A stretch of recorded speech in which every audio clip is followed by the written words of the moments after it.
Okay. Good morning, good afternoon, good evening, wherever you might be. Okay, so we are on chapter 17. In this chapter, we are going to be wrapping up a whole kind of section of the Tanya that we've been doing until now. So that's kind of exciting. It's always nice to like wrap up a little, thought and concept and section, and then we'll move on next week to something obviously always striving to be a Bani along the same lines, but a different perspective.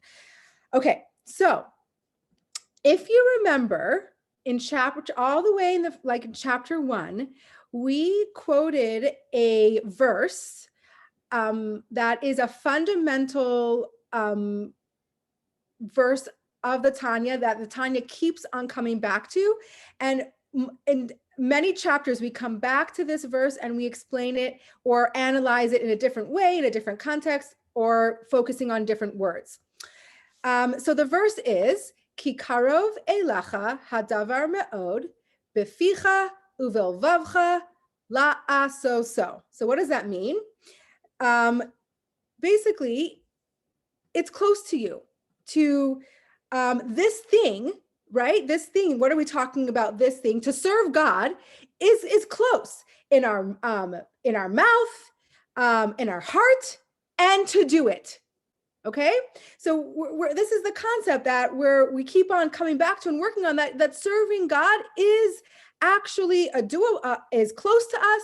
We can do it with our heart, we can do it with our mouth, and we can do it with our actions. Okay, so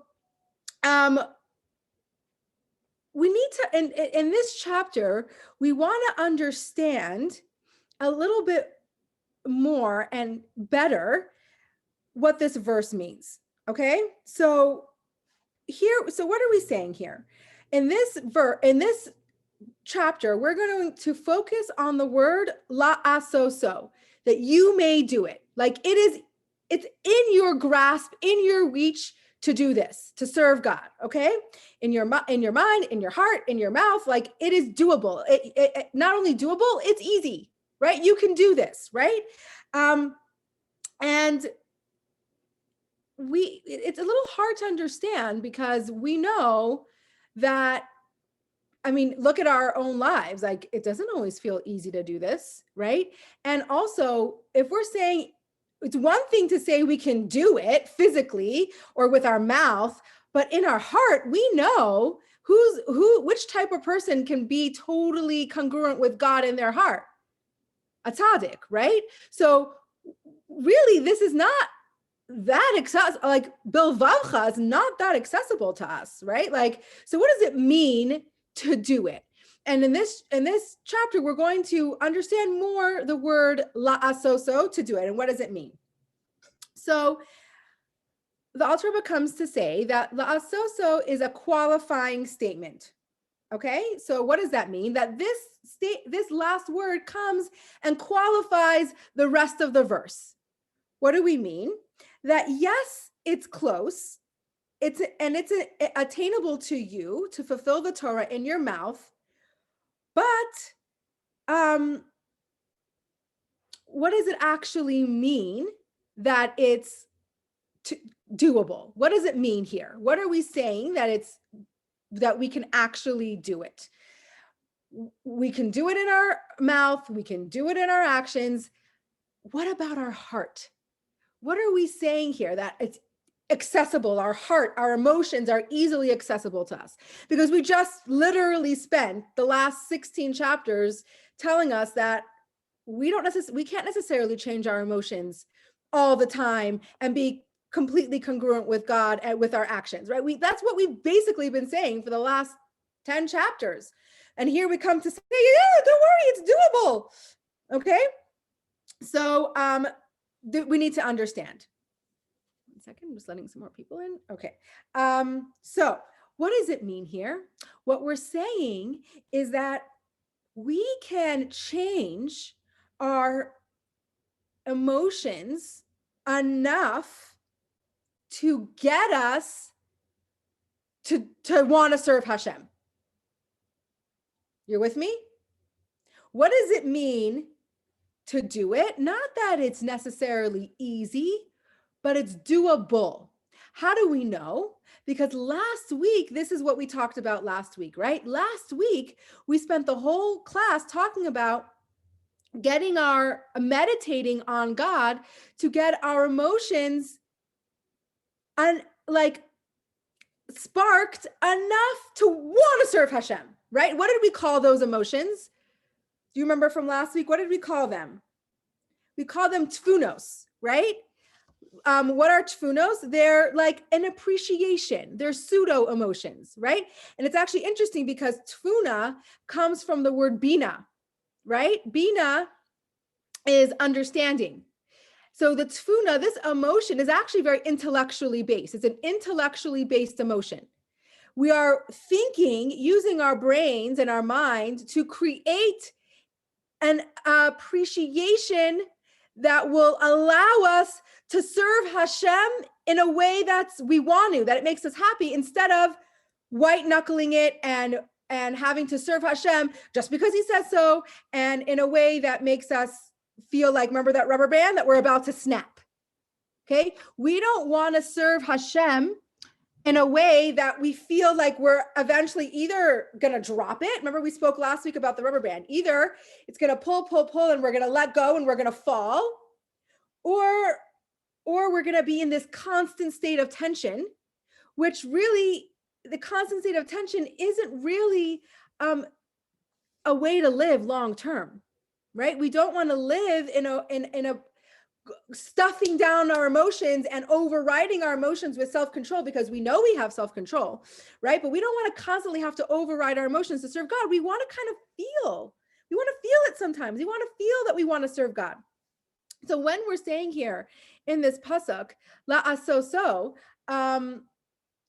then what are we saying here? We're saying, okay, what's doable about this? Okay, the doable part of this is that we have now tools to get our emotions on board with us.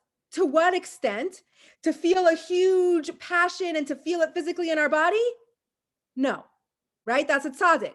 Remember, we spoke about last week how if you're feeling something very passionately and it's like in you, you're going to feel it physically, right?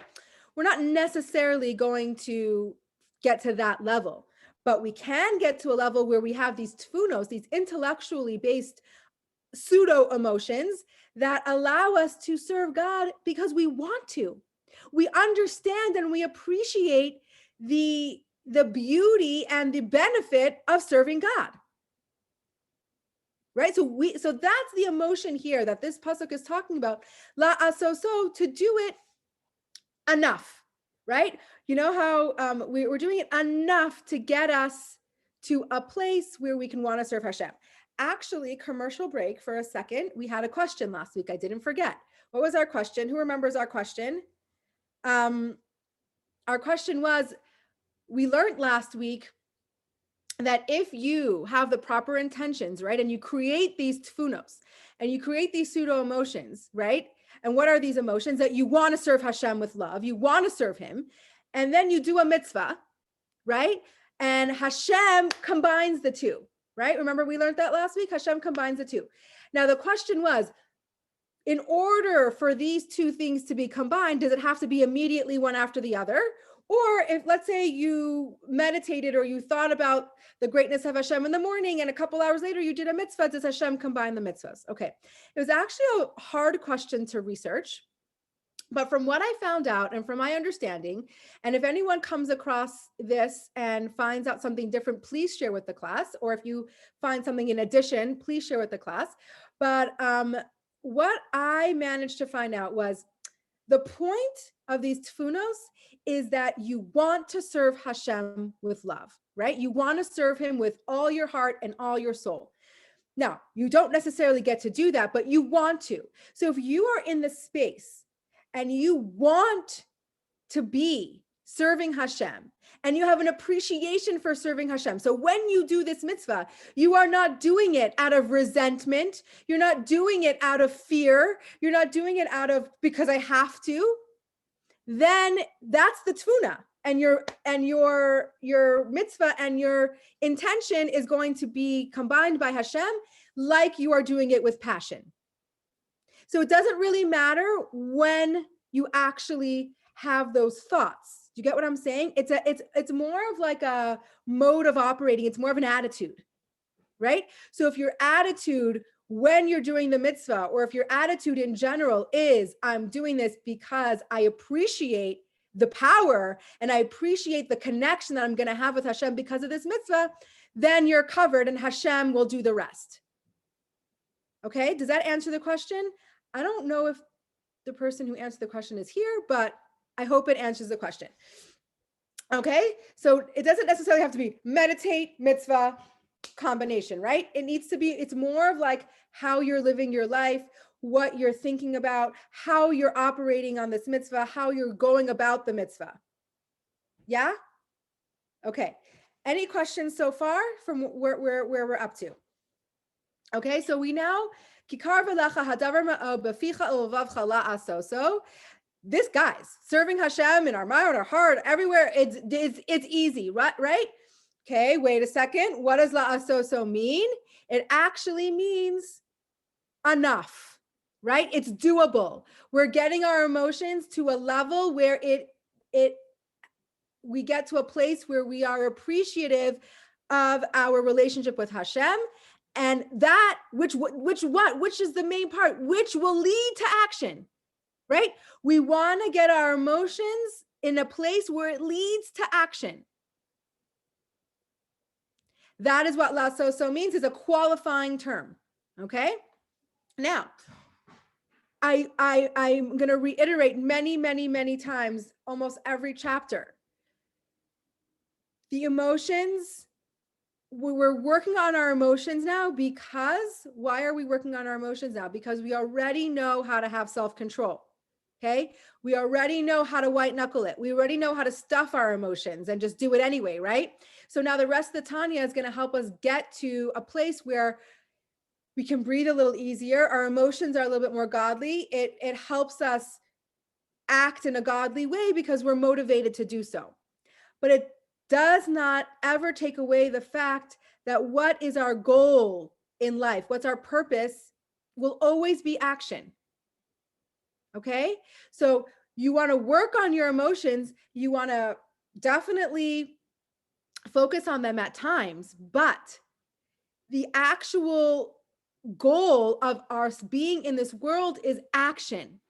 So don't ever forget that really bottom line is you want to be acting godly. So even if our emotions aren't there, and even if we're a work in progress, which we always will be, bottom line is our action is really what affects the most change. Okay?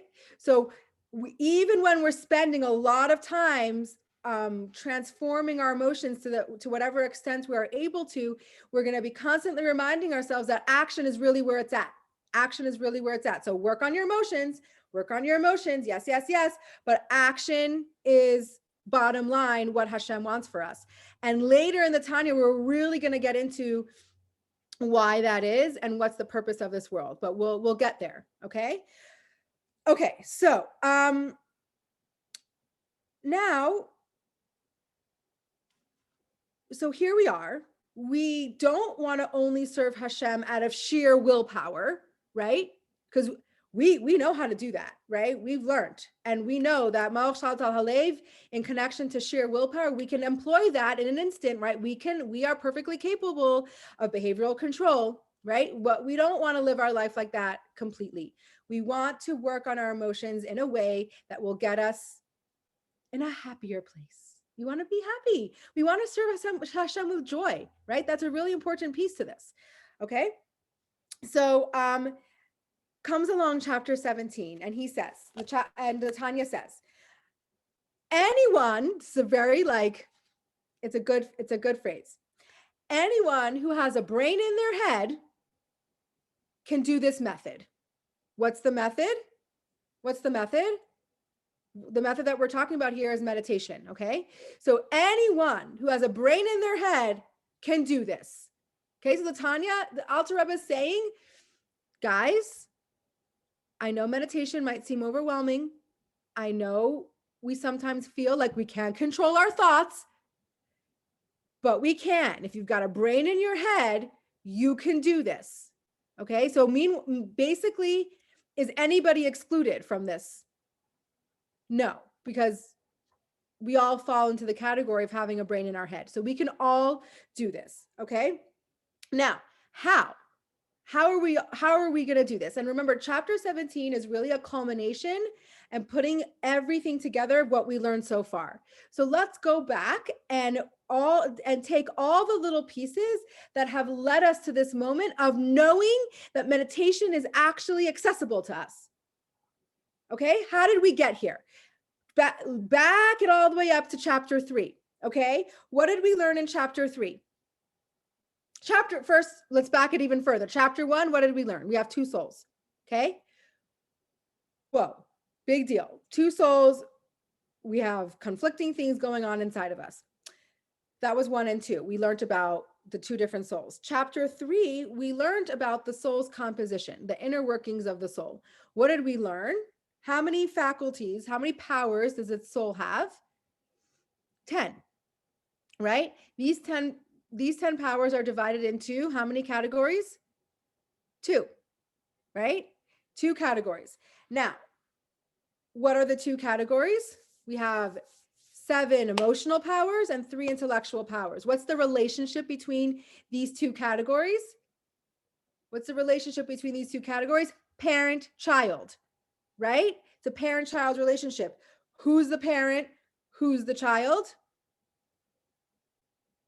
The intellectual powers are the parents, they have to come first. When we use our intellect in the proper way, then they give birth to emotions. This can work both positively and negatively. This can work godly and not godly, right? It's just our human makeup, our human composition. Our emotions are generated from our intellect, okay, and our thoughts. Okay, now breaking down the intellectual powers, we have how many intellectual powers? 3, right? Chachma, Bina, Da'as. Okay, now we have a mother and a father for Chachma and Bina, right? Chachma is the father, Bina is the mother. Why is Chachma the father? Because a Chachma is like the seminal thought that is hyper condensed. Okay. Once you expound on a thought, it's not Chachma anymore. Chachma is not tangible. Okay. It's not a tangible thought. It is a flash of inspiration. It's an idea. So too, the father's role in creating a child comes from the brain. Okay. And it's like a seminal thought. Like the father is the one that it creates the child at that flash, right, of creation, the semen, the flash of creation. But where does the child grow and develop? In the mother's womb. Okay, so yes, you must have chachma before you have bina, right? You must have chachma in order to create a thought. You must have the semen in order to create a child. But where does the child develop and grow? In the mother's womb. That's why bina is considered the mother. Bina is a very feminine thing. Bina is always has been a feminine thing. Okay, so just like a child grows in the mother's womb and develops and expounds and has dimension, right? So to a thought. When you think about a thought, you understand a thought, you delve into it, you talk about it, that's Bina, that's the understanding of the thought. That's a very feminine thing, right? So, and also furthermore, what is the actual Hebrew word for meditation? Hisboninus. Hisboninus is the Hebrew word for meditation. What's the root word of that? Bina. Okay. So meditation is literally taking the flash of inspiration, the hyper condensed thought, and contemplating on it. Okay. Now we talked about this in chapter 3. Is this sounding familiar? Okay. None of this, unless this is your first class, none of this should sound new. Okay. This is We know this. We've been talking about it. If it's your first class, then hopefully you can understand it on a smaller scale here, and then you go back and understand it better as you go back. Now, what's interesting is that when we talked about Chachma, Bina, Das in chapter 3, we didn't really get into the Das. What's the Das, right? If Chachma's the father and Bina's the mother, what's Das?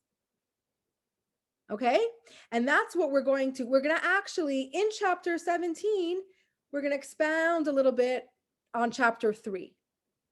Okay, so we want to understand what's the Das. Okay, the Das is not a third partner. Okay, the Das is the relationship between the two partners. Okay, the relationship is described as focus. Okay, I actually really, if you think about this, it's so powerful. I really love this. In order for Chachma and Bina to have a baby, right, to produce a child, there needs to be da'as. There needs to be focus, right? You need to have a profound connection between Chachma and Bina that a relationship will lead to an offspring. Okay, so same in the physical, right? You have a mother and a father coming together. The relation, you have to focus on that relationship and connect, right? That's what produces the child.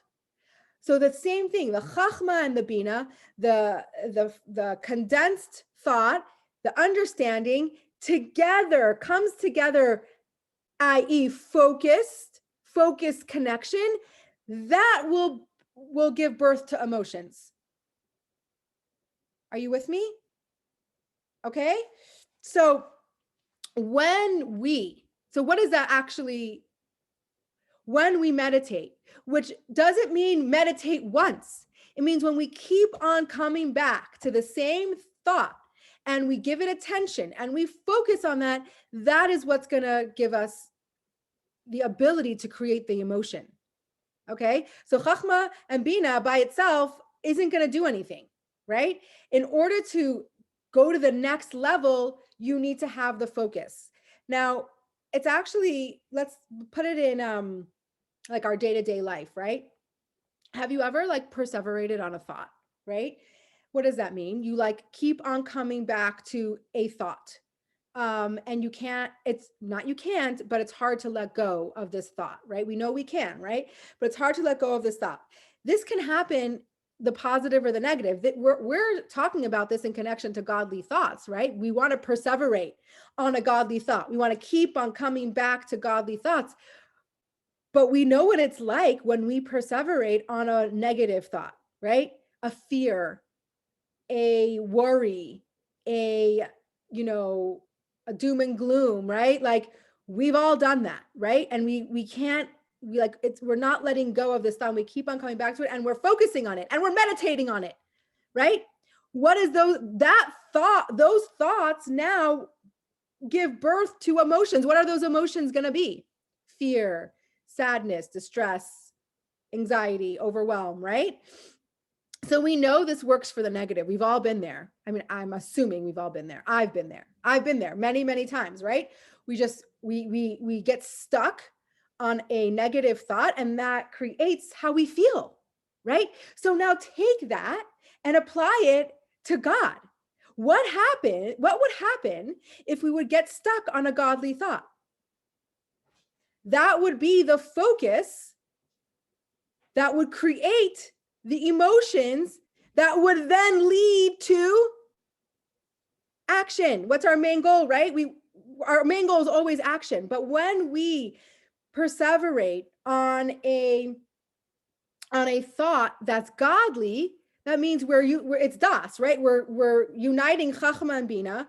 We're focusing and giving this thought of attention, and we're then creating the emotion. Okay? Any questions so far?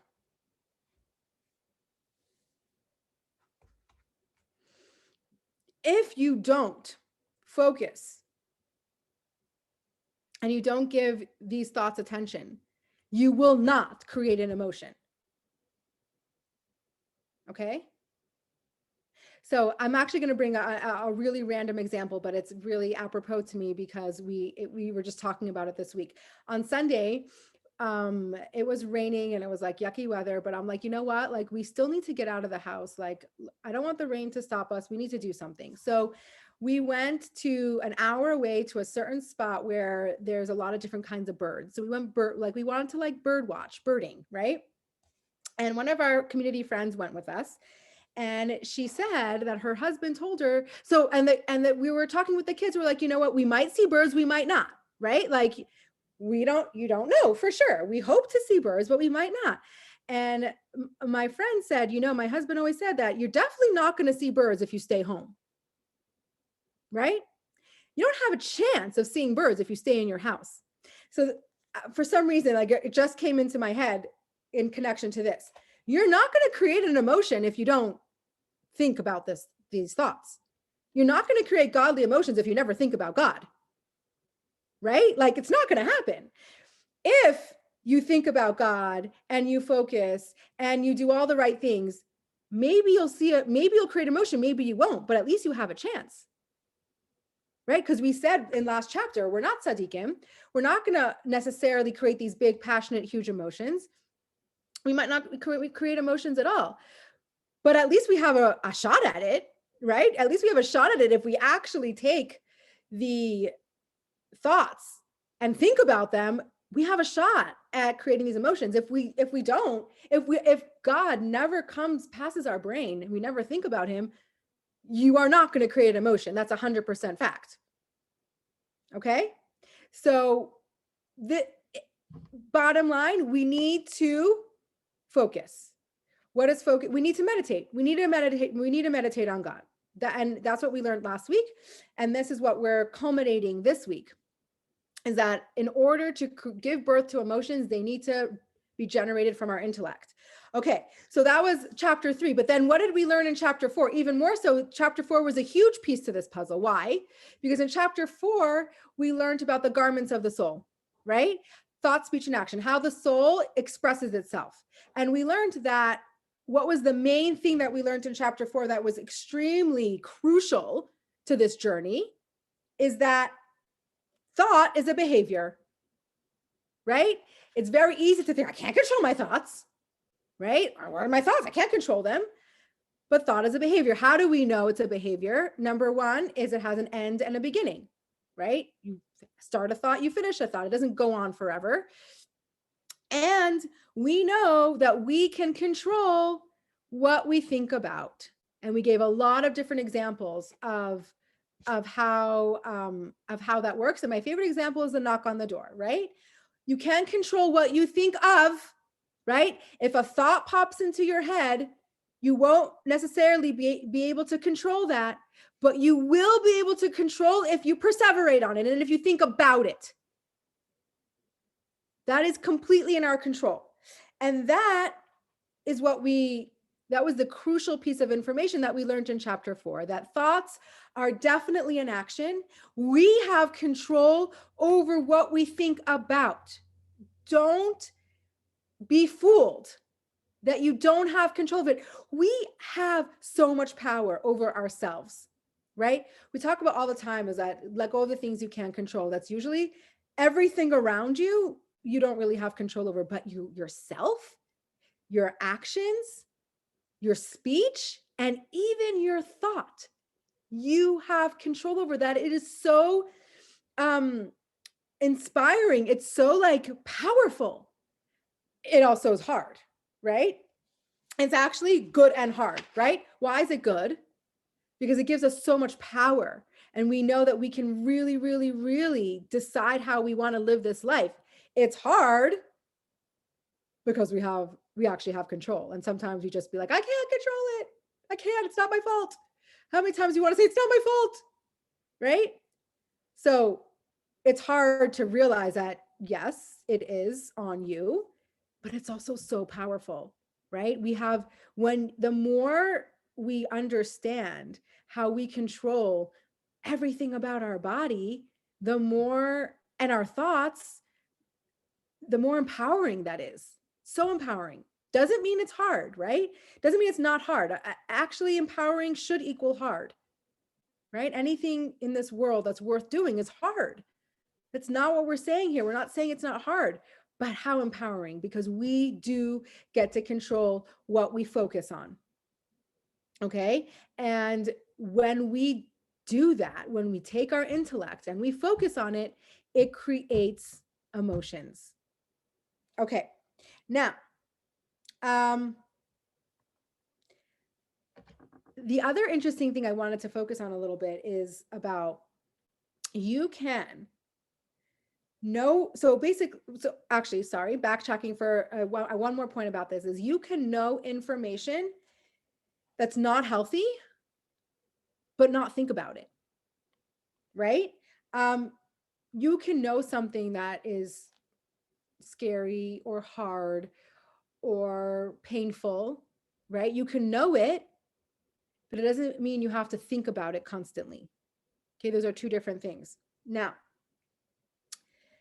another interesting point that I want to delve into about thought, because this is really, when I say Tanya's practical, this is why I say so, or everybody says so, but this is how I take it to be practical, because when we can understand our thoughts and our actions and the way and what we have control over and what we don't, like, it's so powerful in our day-to-day life. So a thought can be devoid of intellect. Okay, think about that for a minute. Just because you think a lot doesn't mean it has any intelligence to it. Okay, thought does not equal wisdom or intellect. Okay, so there are people that are highly intelligent that are uncomplicated. Okay, what do I mean by that?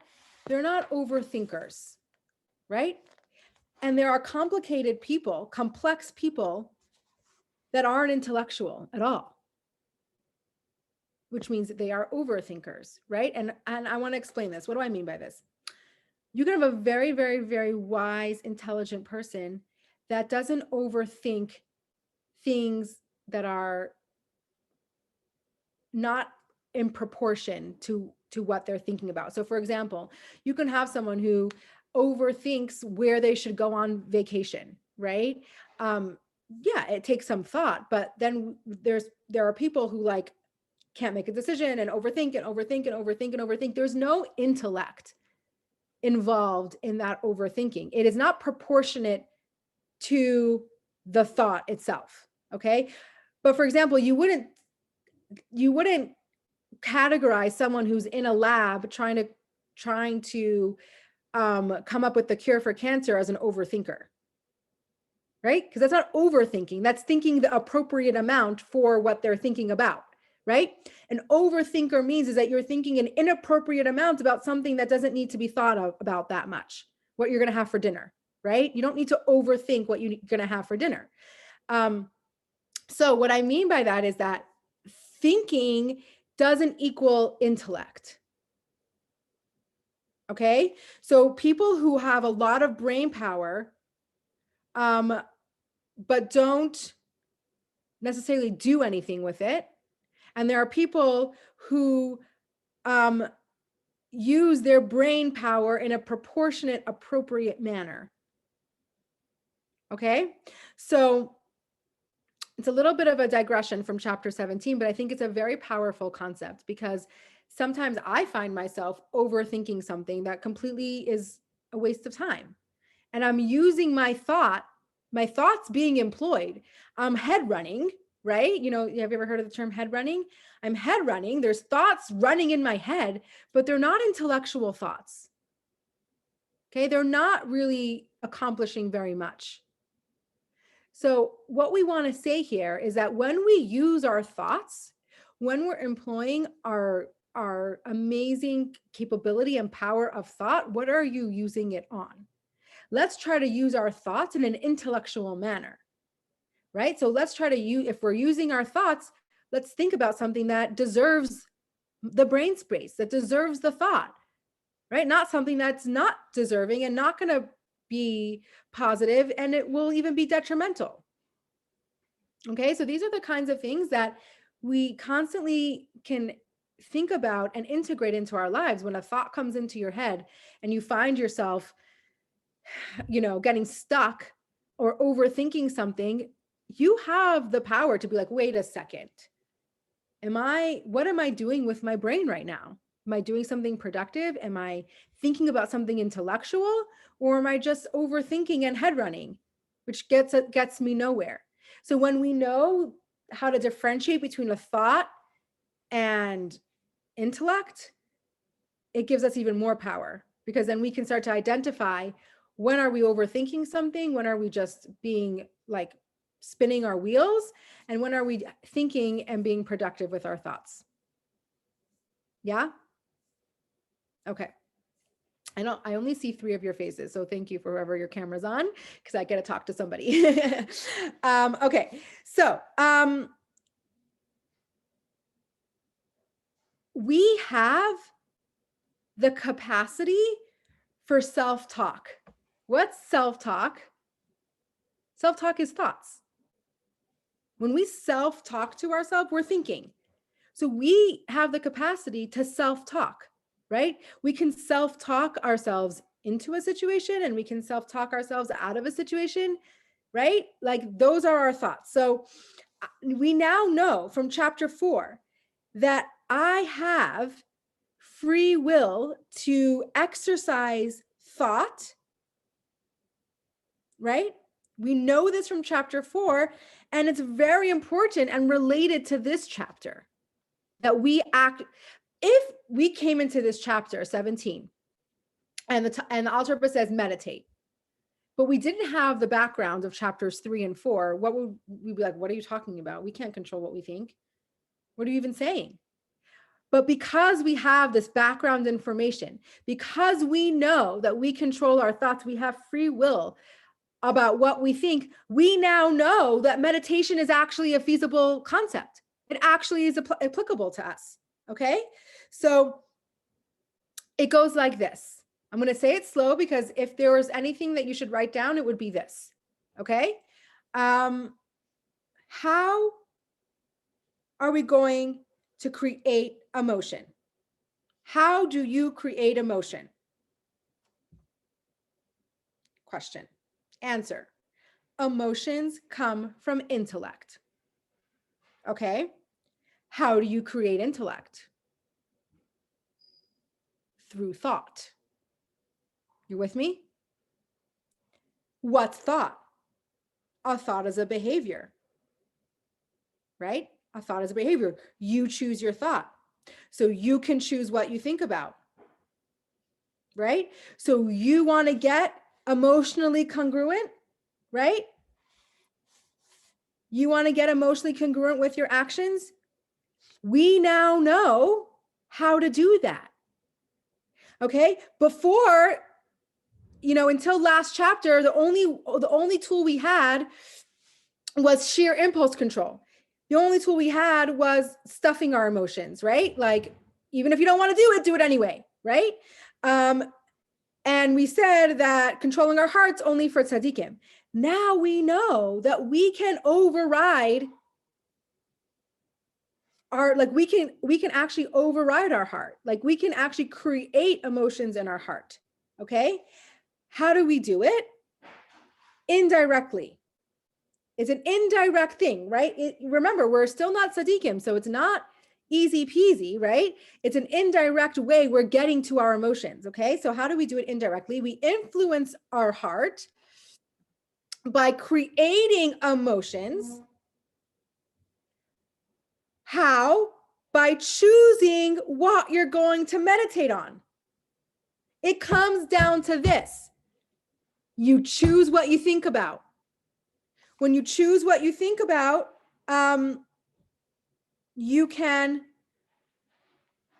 create emotions and affect your heart that way. Okay? Can we directly change our heart? No.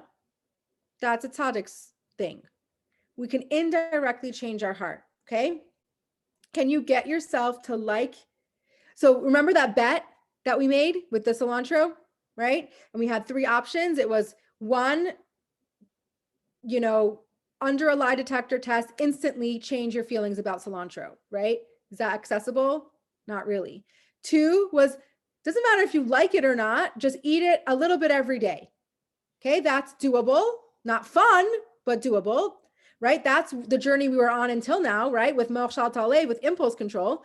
And then the third one was what, to change how, to eat a little bit of, you could basically to change how you feel about it, whether, however you go about it, that's fine. But to change how you feel about it slowly over time. So what is Tanya telling us? That we can actually change how we feel about something slowly over time. How? Through meditation. Oh my gosh, look at all these cats. I love it. So cute. Slowly over time, okay? At this point, we don't have specifics on what to think about, okay? Remember, we're talking a lot about meditation, but then I'm sure the question is like, what are we meditating on, okay? Right now, it's very general. It's the greatness of God. We don't have specifics on what to meditate on. We get specifics in chapters 41 through 50. 41 through 50 are going to give us specific meditations to create specific emotions, mainly awe and love of God. There will be specific things to think about to create the different levels of love and the different levels of fear, but we're not there yet, okay? And the Alter was smart about how he goes about that. We're not ready for that yet, okay? We're not ready for specific emotions, for specific thoughts, for specific emotions. Right now, we understand the concept of meditation. We understand that through our thoughts, we can change and transform our emotions to a certain degree. To what degree? So to do it, right? Remember, we're wrapping up here. We can change our emotions to a certain degree, enough to get the job done, right? Okay. Now,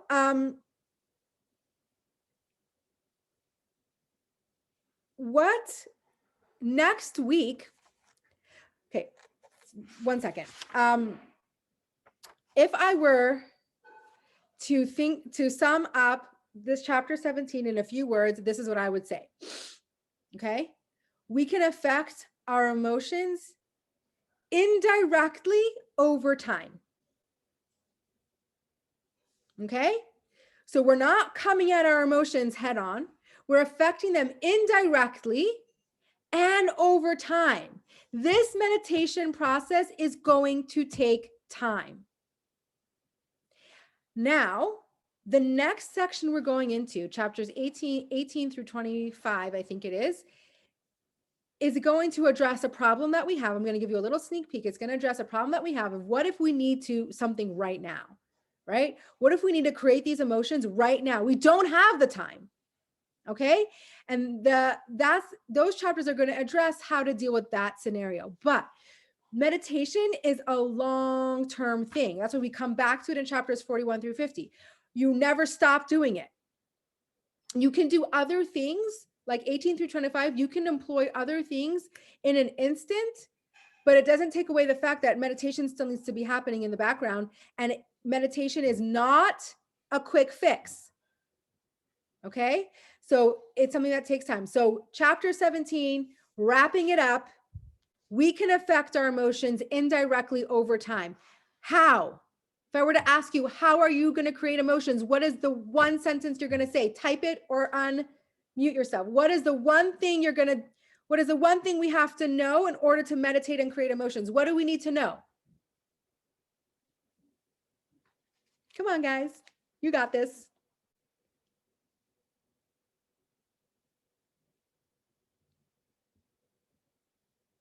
Okay, that it's possible, right? Exactly. How? How is it possible? How do we know that it's possible?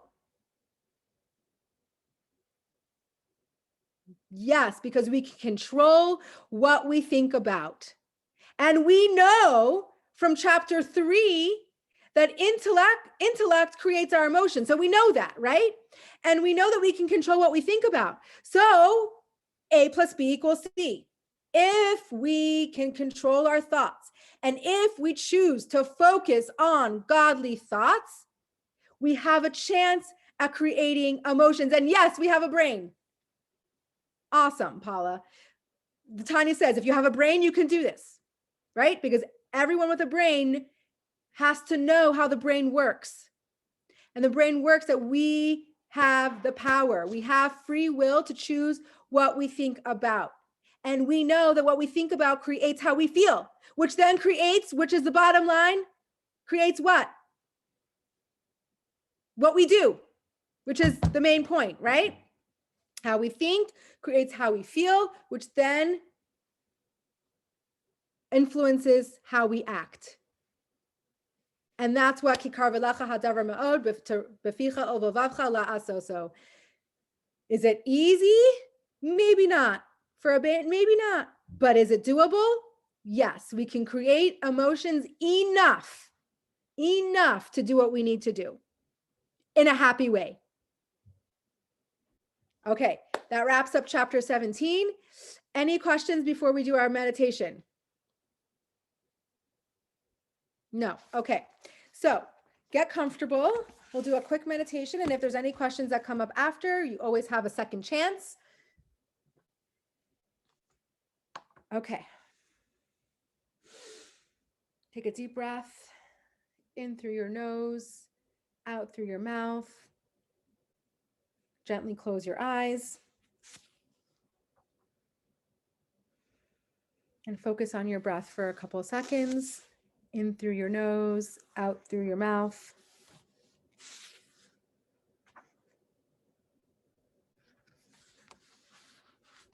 Follow the natural rhythm of your breath. Don't try to change anything or make it something that it's not.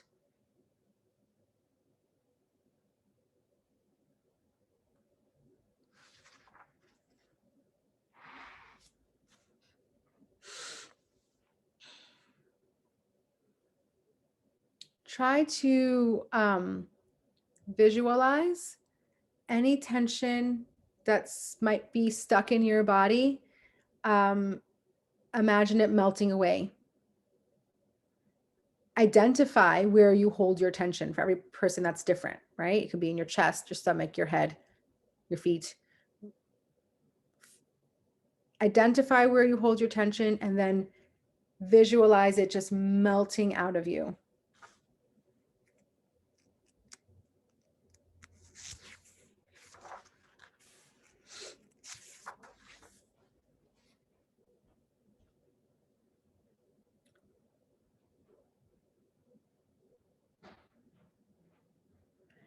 Bring your attention to these few food for thoughts. If you persist meditating about God, it will generate enough conviction in your mind to observe the mitzvos practically. You just need to have a brain in your head, right? We can do this.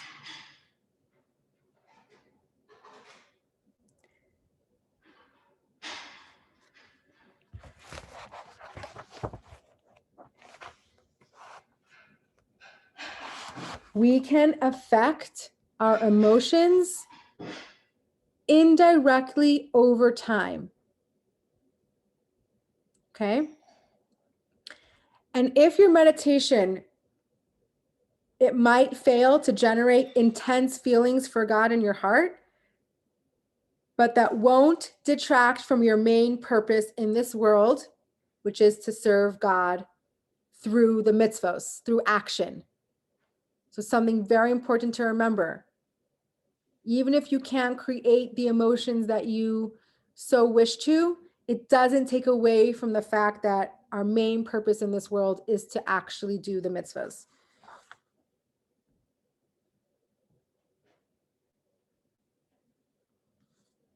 Okay? So we have the power. We have the power to use our brain and our thoughts for intellectual purposes, not for overthinking random things or perseverating on thoughts that are not useful. We can do it.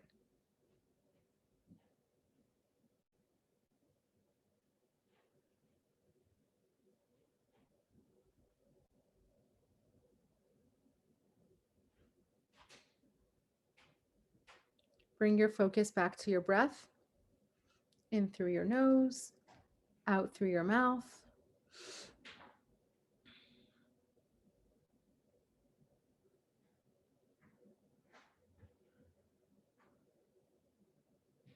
You can slowly start to become more aware of smells, sounds, sensations around you.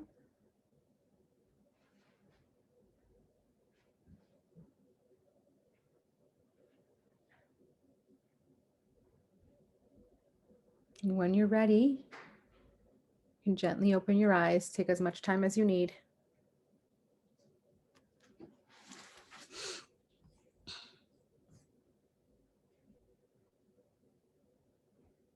Okay. Well, guys, we have now concluded chapter 17, which means we've concluded a whole section in the Tanya. You should be very proud of yourselves. You've been here and consistent. That's awesome. So have a wonderful, wonderful week, and we'll see you back here next week. Any questions,